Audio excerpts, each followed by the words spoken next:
Lalong tumitindi ang labanan sa pagitan ng Israel at Hezbollah matapos ipag-utos ni Israeli Prime Minister Benjamin Netanyahu ang mga pag-atake sa Dehya na bahagi ng southern suburbs ng Beirut, isang kilalang baluarte ng Hezbollah sa kabisera ng Lebanon. Ayon sa joint statement ni Prime Minister Netanyahu at Defense Minister Israel Katz, tinarget ang mga lugar dahil sa paulit-ulit umanong paglabag ng Hezbollah sa tigil putukan at mga pag-atake nito sa mga sibilyan at lungsod sa Israel. Matapos ang anunsyo, agad na nagkaroon ng malawakang paglikas sa Beirut. Makikita ang maraming sasakyang nagmamadaling makalayo sa mga lugar na maaaring tamaan ng pag-atake. יחד עם שר הביטחון, הנחיתי את צה"ל לתקוף מטרות טרור בביירות. לא יהיה מצב שחיזבאללה תוקף את ערינו ואת אזרחינו, ומפקדות הטרור שלו בביירות, בדחיה, יישארו מחוץ לתחום.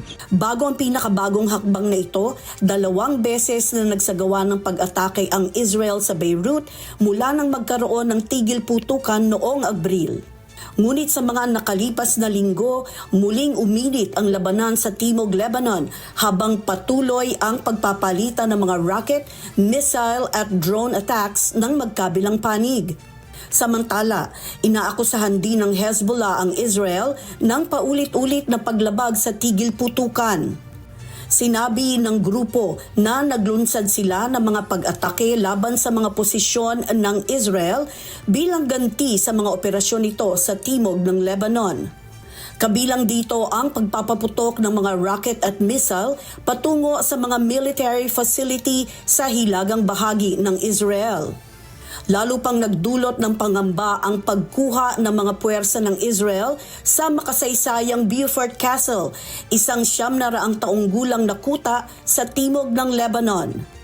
Kasunod nito, inatasan ni Netanyahu ang hukbo ng Israel na palalimin at palawakin pa ang mga operasyon. אנחנו ממשיכים להעמיק את הפעילות שלנו בשטח בדרום לבנון, מחסלים מעוזי חיזבאללה במנוסה. אנחנו נחושים להחזיר את הביטחון לתושבי הצפון, בדיוק כפי שעשינו לתושבי הדרום.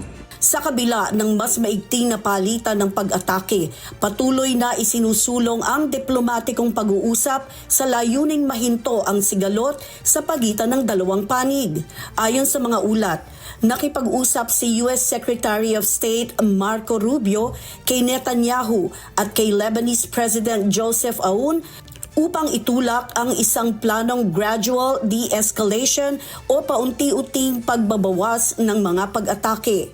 Sa ilalim ng panukala, ititigil ng Hezbollah ang pag-atake nito sa Israel kapalit ng pagpigil ng Israel sa pagpapalawak ng mga operasyon sa Beirut. Ngunit ayon sa mga opisyal ng Lebanon, mas nais nila ang isang ganap na komprehensibong tigil putukan sa halip na paisa-isang hakbang lamang. Umabot na sa mahigit 3,000 tao ang nasawi sa Lebanon mula nang magsimula ang digmaan noong Marso, habang lagpas 1 milyong residente na ang napilitang lumikas sa kanilang mga tahanan.